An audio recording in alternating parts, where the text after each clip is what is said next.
O Senhor esteja convosco. Ele está no meio de nós. Proclamação do Santo Evangelho de nosso Senhor Jesus Cristo, segundo São João. Glória a vós, Senhor. Naquele tempo disse Jesus aos fariseus: Eu sou a luz do mundo. Quem me segue não andará nas trevas, mas terá a luz da vida.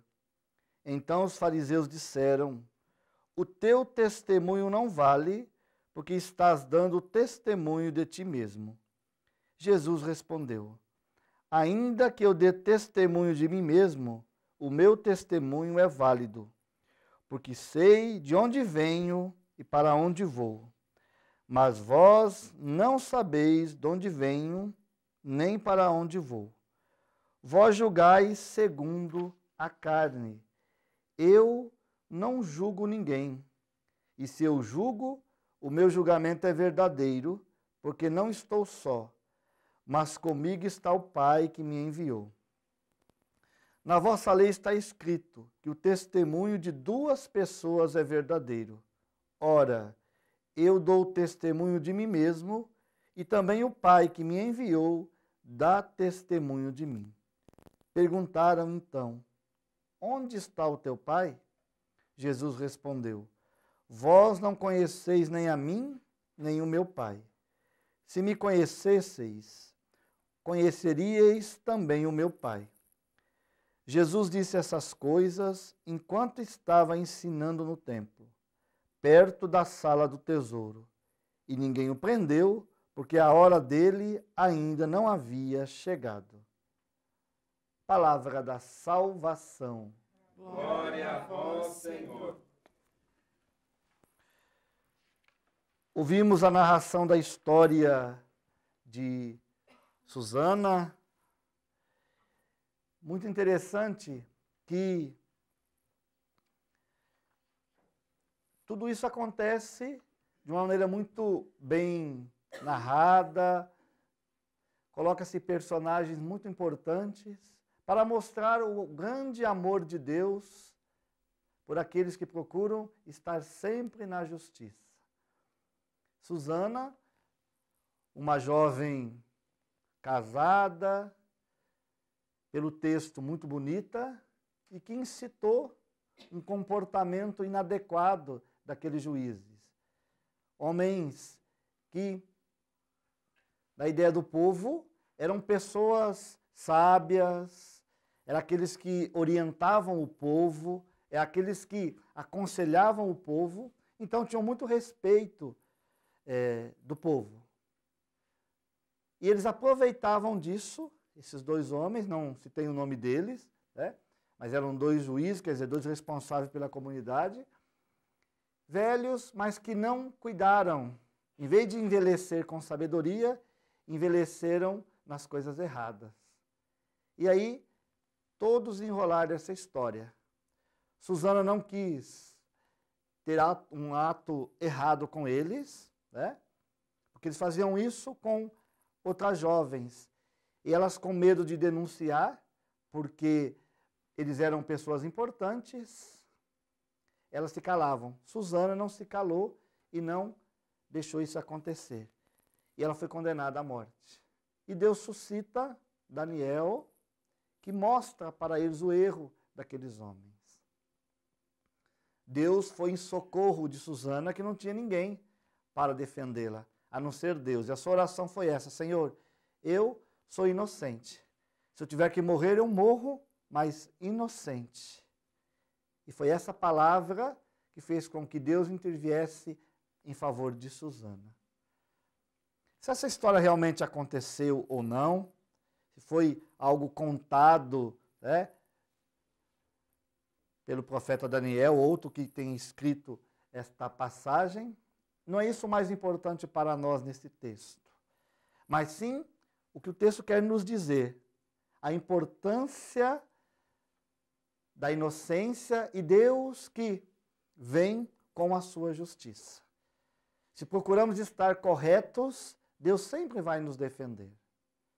O mal, muitas vezes, nos rodeiam, Muitas situações até nos aparecem, muitas propostas, mas é preciso confiar na justiça, confiar em que Deus é o nosso defensor.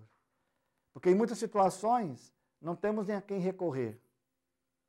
Aqueles que deveriam defender os inocentes muitas vezes não defendem. Agora Deus é o nosso defensor. Deus é aquele que vem em nosso socorro. Por isso nós temos que recorrer sempre a quem? A Deus. Ele não nos desampara. Quando nós ouvimos o Evangelho, Jesus, que em várias passagens, principalmente durante a semana, nós vamos ver Jesus sempre já tendo esse conflito com os fariseus, com os doutores da lei, com os escribas. Ele vai sempre questionado, ele está sempre no templo, ele está sempre pregando, anunciando o reino de Deus. E antes ele não incomodava tanto, mas a partir de agora ele vem incomodando muito os fariseus. E aí eles questionam, usando uma passagem que tem na lei, dizendo, olha, se a pessoa vai dar um testemunho, o seu próprio testemunho não serve. Isso tem uma lógica, claro. Como que alguém vai se defender a si próprio? Ninguém vai poder dizer que, ó, eu não fiz isso. E ela mesma vai se defender. A lei jurídica, isso ninguém pode se autodefender. Sempre tem que ter alguém que dê testemunho, se a pessoa errou ou não. Né? Tanto que existem as testemunhas de acusação e as testemunhas de defesa. Então os judeus, os fariseus falam isso para Jesus. Como é que você se defende? Você mesmo está dando testemunho de você. Isso não existe. Aí Jesus fala, eu não dou testemunho de mim somente, mas tem uma outra pessoa, que é o meu Pai. Aqui nós vemos bem claro Jesus se igualando ao Pai. Eu e o Pai somos um. Mais uma vez ele declara, quem dá testemunho de mim é o Pai. Mas vocês não conhecem o Pai. Eu sim o conheço. E Jesus realmente veio para revelar para nós o rosto do Pai. Até então, ninguém via o rosto do Pai. Deus não tinha um rosto. Com Jesus, o rosto de Deus se manifesta, principalmente o rosto misericordioso. Claro que eles não vão entender isso, né? Ou melhor, não querem entender.